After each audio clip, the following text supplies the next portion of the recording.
இங்க நடந்த பிரசவத்தில் 70% பிரசவம் சுகப்பிரசவம் சொன்னாங்க. பேசும்போது இந்த ஆட்சியை பொறுத்தளவில் அனைவரையும் சுகமோடு வைத்து பாதுகாக்கின்ற ஆட்சி என்பதற்கு இந்த மருத்துவமனையுடைய நிர்வாகமே ஒரு எடுத்துக்காட்டு என்பதற்காகத்தான் என்னை அறியாமல் அதற்கு கைத்தட்டி வரவேற்றேன். தம்பி கேட்ட அந்த சாரு பொள்ளாச்சி வன்முறையில் ஈடுபட்ட அந்த சார் யாருன்னு இதெல்லாம் உங்களால் கண்டுபிடிக்க முடியல.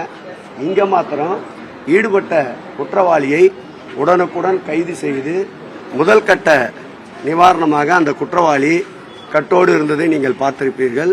நீதியின் முன் நிறுத்தப்பட்டு நிச்சயமாக தண்டிக்கப்படுவார்கள். நேற்றைய தினம் நீதிமன்றத்தினுடைய தீர்ப்பே ஒரு பெரிய வரவேற்பு மிக்க தீர்ப்பு.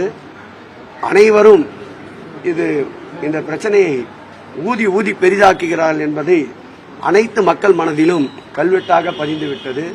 ஆகவே இதோடு எடப்பாடி பழனிசாமி நிறுத்திக் கொண்டால் நன்றாக இருக்கும்.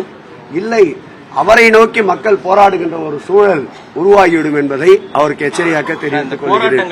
தமிழக அரசு ஒடுக்குறதா சொல்றாங்க. எங்க ஒடுக்குறாங்க? சரி, எத்தனை பேரை கைது செய்யறாங்க, போராட விட மாட்டாங்க, குற்றச்சாட்டு வைக்கிறாங்க.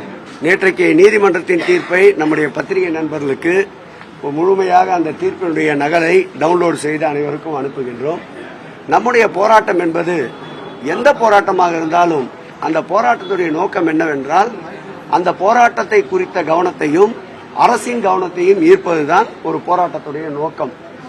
இவர்கள் கையில் எடுத்திருக்கின்ற போராட்டத்தை பொறுத்தளவில் குற்றவாளி கைது செய்யப்பட்டிருக்கின்றார். கடுமையான சட்டப்பிரிவுகளின் கீழ் உடனடியாக ஜாமீனில் வெளிவர முடியாத அளவிற்கு கடுமையான குற்ற நடவடிக்கையில் ஈடுபடுபவர்களுக்கு பயன்படுத்துகின்ற சட்டப்பிரிவை பயன்படுத்தி கைது செய்து சிறையில் அடைத்திருக்கின்றார்கள். இப்படி நாள்தோறும் போராட்டம் என்று வீதிக்கு வருகின்ற பொழுது தங்களுடைய சுய விளம்பரத்திற்காக அப்படி செய்கின்ற போராட்டங்களால் பாதிக்கப்படுகின்ற மக்களுடைய நிலையை சற்று எண்ணி பார்க்க வேண்டும். தினந்தோறும் போக்குவரத்து ஸ்தம்பிக்கின்றது.